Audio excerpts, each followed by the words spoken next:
Hello everyone, my name is Nathan and today it's time for another episode of Factorio here in our step-by-step to Megabase series. In today's episode I would like to take a little detour because I wasn't happy with one detail of my artillery stations and I just wanted to figure out something slicker and neater. So I spent a couple of hours trying to understand the combinators a little bit better, and I think I finally understood it well enough in order to make full use of the logistics network's power. Now you can see my standard station right here. I mean, everything works, it does what it is supposed to do, but we can make this much better and more useful, which we shall do in today's episode. So what I'm gonna do is I'm gonna go to my next station that I planned out right here. We're gonna build it, but we're not gonna let the train come before we rebuild it the way I want it. And you will see this is such a good use of combinators. Up to now, I kind of didn't feel the need to use them, but geez, this opens up a whole new world. And here we are. Before I build this station, I want to make sure that we cannot get any trains incoming. This way we can take ourselves the time to rebuild this properly. Basically, my goal is to reduce the amount of stuff that I require right here. For instance, one storage bin per train should be enough. That means I'm gonna leave the third one in place and everything else I'm gonna remove. However, I'm not going to limit this because I have another way to limit it now. And then another thing I would like to do is remove all of these inserters, remove all of the chests, and we're just gonna stick with 2 or so. So I'm gonna have 2 chests right here. Let me just get rid of all the cabling. And we're also gonna get rid of all these combinators because I'm planning to do this much better now. Good, next up I'm gonna need some stack filter inserters that we're gonna place right here. And I'm also gonna continue the red wire along the power poles. Good. Now let's see what we can do. We're gonna need a constant combinator in order to determine how many items we want in the system. And we can have as many as we want, contrary to my method previously where we were stuck to the amount of items we were able to get into 1 or 2 cargo wagons. So right here, I can now go ahead and define everything that I want. For instance, we started with repair packs. I wanted 500 of these. I also wanted 500 walls. And I'm just gonna set up all the materials we actually require inside the build.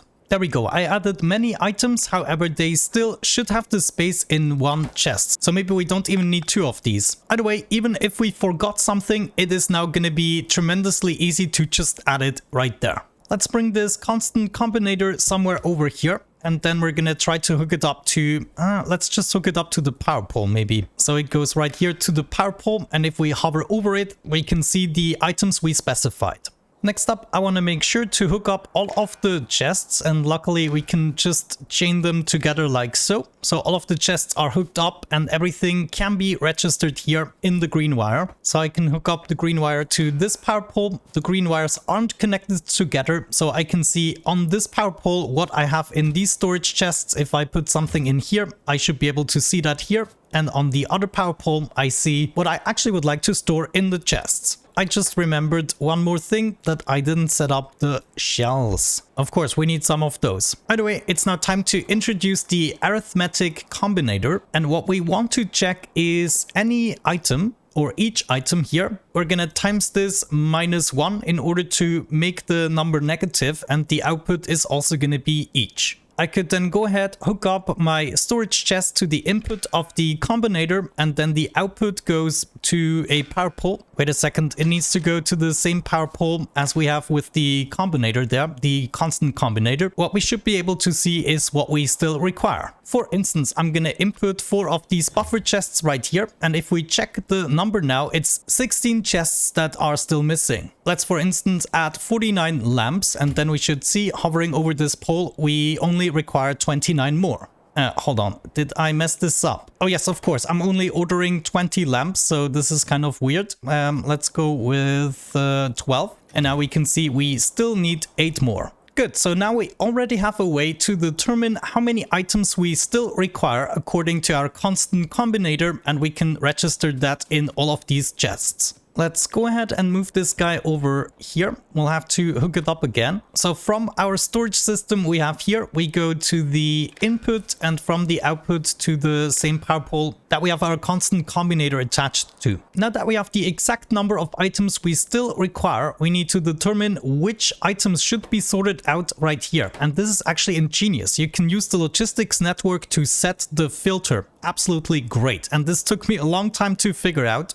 but it was worth it because I learned a lot about the game. What we now need to set up are two conditions. One condition is gonna determine if we need items, and the other condition is gonna determine which items we still have available. So if we check the train station right here, what we can do is not only enable and disable, but we can also read the train contents. So whenever a train is stopped right here, the red signal is gonna carry all the contents we have. So one signal here is gonna determine how many items we need, and the other is gonna determine if we have those items available. So maybe let's see if we can set them up right here. That might make more sense. And we're gonna get into the conditions. We're gonna go with each signal. If the signal is greater than 0, which means there is an item, so it just checks all items and sends a signal, then we wanna output each of these items as 1. So that just means this condition is true. Now we can actually take the same settings for the other guy, but we have to make sure to set them up for the different networks. So let's go with green for the network we have going on here, the items that we still require. So we should be able to simply go from this power pole all the way over to one of these guys.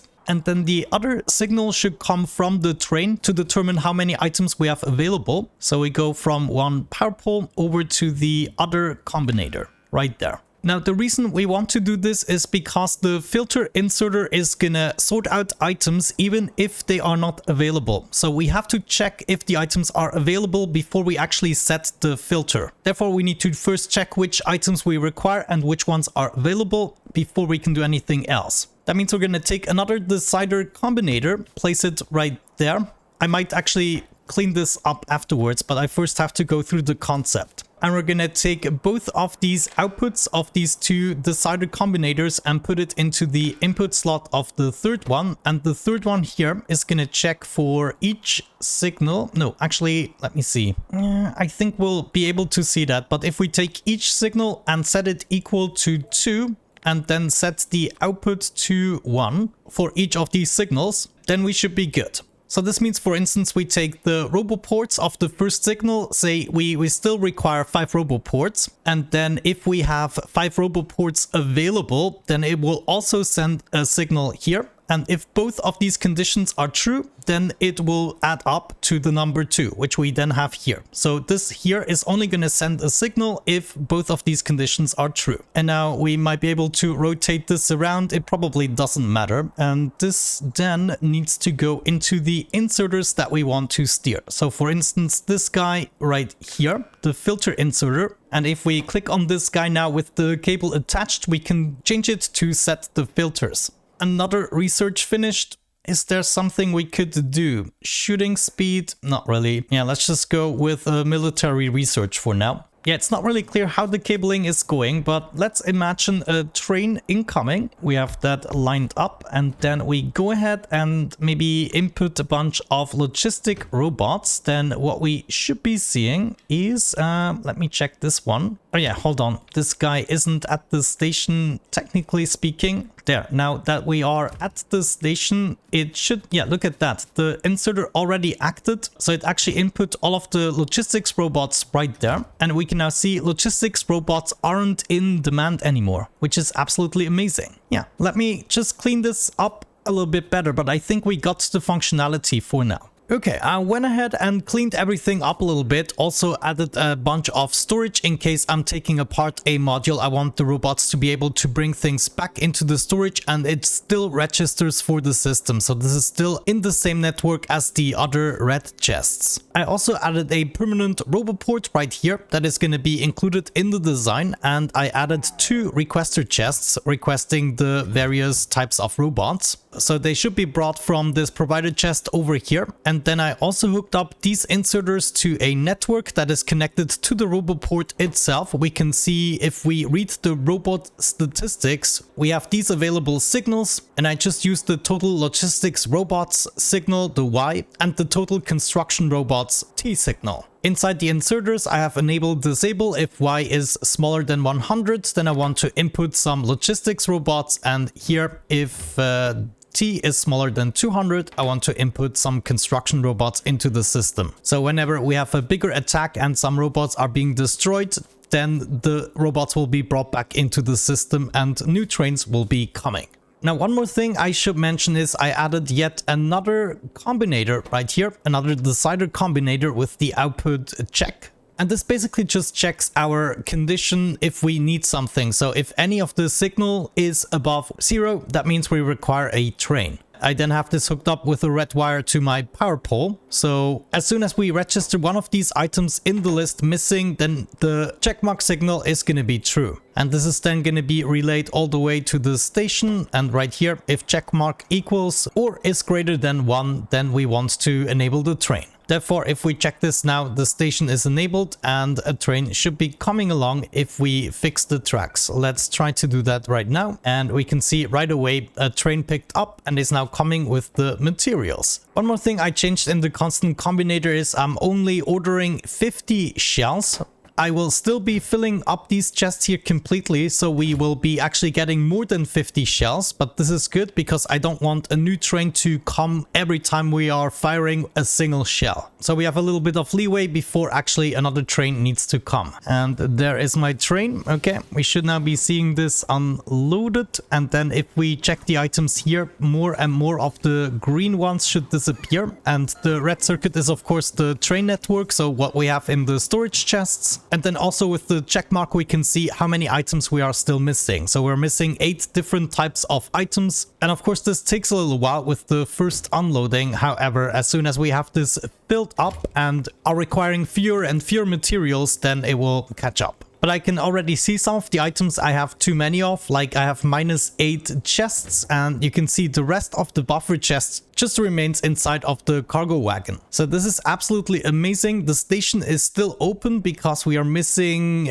still 3 different types of items. All of the robots have been input into the system and they are ready to go. So I will not have to worry about this station anymore. Even if I'm way far away, I can just blueprint everything from the map screen and it's going to be absolutely glorious. And so with this system, you cannot really be precise. Of course, with the stack inserter, you pick up multiple items, but this is a good thing. So not every turret that is being destroyed will call another train. We now have a few things that can get destroyed before another train is being called. Of course, we first have to initially fill up this entire station, but I really think this is a so much better solution. Now, all we have to do is change the station at the base in order to reflect these items. We want to also include those inside of the train. And then we'll basically have a requester chest with all of these items. Just hook up the inserter that brings the items inside of the train to a similar system where we check how many items we still want and require inside of the train. So it will be the exact same thing, just vice versa. And then of course, as of this point, we're gonna build our stations like this. So maybe in order to celebrate this, we should go ahead with our blueprint here. I should be able to get this started right away. And then maybe, just maybe, I'm gonna hop into my Spidertron and we're gonna change a little something about my equipment, because every time I place a new one of these, it is quite wise to stick with helping these guys out a little bit. And what I'm doing mostly is just acting as a distraction so the lasers can take care of